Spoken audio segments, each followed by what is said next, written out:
Why did Jane Austen make Jane Bennet the most beautiful woman in Pride and Prejudice?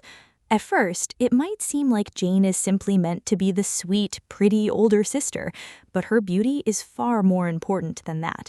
In many ways, it is the spark that sets the entire story in motion. Without Jane's beauty, one of the novel's most important relationships might never have begun. The very first time we see this happen is at the Meryton Assembly. Mr. Bingley's attention is immediately drawn to Jane. He dances with her twice, praises her beauty. In Regency society, dancing with the same woman twice at a public ball was a clear sign of special interest. Their attraction begins almost instantly. This was especially significant because Jane Bennet had very little else working in her favor. The Bennet family was respectable, but they were not wealthy by the standards of the landed gentry. Jane had only a modest dowry, no aristocratic title, and no powerful relatives who could introduce her into influential social circles. In Regency England, these disadvantages could make it much harder for a young woman to secure a desirable marriage. Beauty, however, could change everything. It was one of the greatest advantages an unmarried woman could possess. While beauty alone could not guarantee a happy marriage, it often opened doors that money and connections otherwise would. Jane Austen understood this perfectly. She did not make Jane beautiful simply so readers would admire her. Jane's beauty gives her the opportunity to meet Mr. Bingley, begins one of the novel's central romances, and becomes the catalyst that drives much of Pride and Prejudice's story forward. Jane's beauty does more than begin a romance. It also creates one of the biggest conflicts in Pride and Prejudice. Because Jane is widely admired for both her beauty and her gentle character, the people who oppose the match cannot honestly claim that she is unattractive, vulgar, or ill-mannered. Even Mr. Darcy acknowledges that she is beautiful, and the Bingley sisters never argue that she lacks grace or accomplishments. Instead, they attack everything around her. Their objections focus on the Bennet family's embarrassing behavior. Mrs. Bennet openly celebrates the possibility of wealthy marriages for her daughters. Lydia and Kitty often behave foolishly and flirt recklessly, and Mr. Bennet does little to control the situation. To people who care deeply about social respectability, these family connections reflected poorly on Jane, even though she herself behaved with dignity and kindness. Her lack of fortune becomes another major obstacle.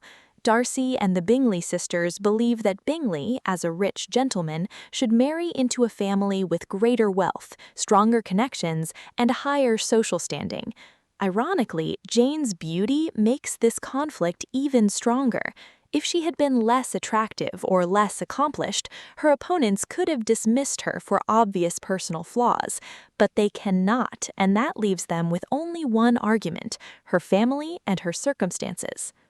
Jane Austen uses this conflict to reveal an important truth about the Regency marriage market. Beauty could open doors and attract admiration, but it could not erase concerns about money, reputation, or social status. One of Jane Austen's smartest decisions was making Jane Bennet the great beauty of the family, while giving Elizabeth very different qualities. Jane is consistently described as the most beautiful Bennet sister. Elizabeth, on the other hand, is admired for her lively intelligence, quick wit, and especially her expressive eyes. This difference is entirely deliberate. Jane and Elizabeth act as literary foils. They are both kind, well-educated, and deeply moral, but they represent different strengths. Jane is calm, gentle, and almost universally admired. She tends to think well of everyone and avoids judging others harshly. Elizabeth is more outspoken, independent, and intellectually curious.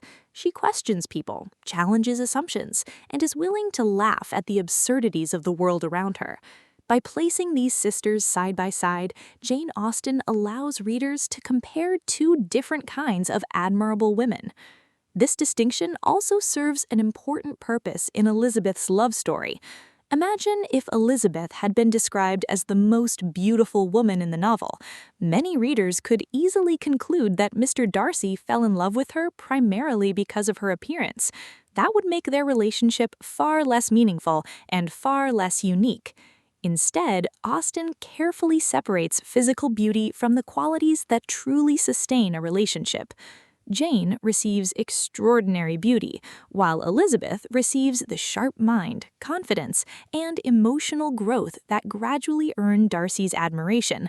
His feelings develop through conversations, disagreements, self-reflection, and a growing respect for Elizabeth's character. Their relationship is built over time rather than beginning with simple physical attraction. In doing this, Jane Austen reinforces one of the central ideas of Pride and Prejudice. Beauty may attract attention and create first impressions, but it is not enough to build a lasting marriage. Real love grows from character, mutual understanding, shared values, and respect. By giving Jane and Elizabeth different strengths, Austen reminds readers that outward beauty may open the door, but it is inner character that ultimately keeps two people together. Jane's beauty is also vital to the novel's plot. If Mr. Bingley had not been immediately captivated by Jane when they first met, he would have had little reason to visit the Bennets so often or become closely involved with their family. Without that connection, Darcy would have spent far less time around Elizabeth. They would have had fewer conversations, fewer disagreements, fewer misunderstandings, and far fewer chances to discover each other's true character. The romance at the heart of Pride and Prejudice depends on the circumstances created by Jane and Bingley's courtship. In many ways, Jane's story acts as the doorway into Elizabeth's. One relationship brings the two families together, while the other grows from those repeated encounters. Without Jane, the central love story would unfold very differently, or perhaps not at all. By the end of Pride and Prejudice, it becomes clear that Jane Bennet's beauty is not just a pleasant detail, it is essential to the novel's entire structure. Austen gives Jane every physical advantage a young woman could hope for, yet even that is not enough to bring her immediate happiness. Her path to marriage is far from simple, showing that in Regency England, beauty alone could never guarantee success. Through Jane, Austen quietly criticizes the marriage market of her time. Society praised beautiful women, but appearance was only one part of the equation. A woman's prospects were also judged by her family's position, her fortune, and the people she was connected to. Even someone as kind, graceful, and beautiful as Jane still had to overcome obstacles before she could achieve a happy ending. Austen suggests that a system which values these social calculations so heavily is deeply flawed. So why did Jane Bennet have to be beautiful? Not simply because Jane Austen wanted to include a beautiful character. Jane's beauty starts the story, strengthens its conflicts, highlights Elizabeth's different qualities, and helps Austen explore the limits of physical attractiveness in a society obsessed with rank and marriage. In the end, Jane Bennet is beautiful because the novel itself depends on it. Let me know your opinions in the comments section. Thank you for watching.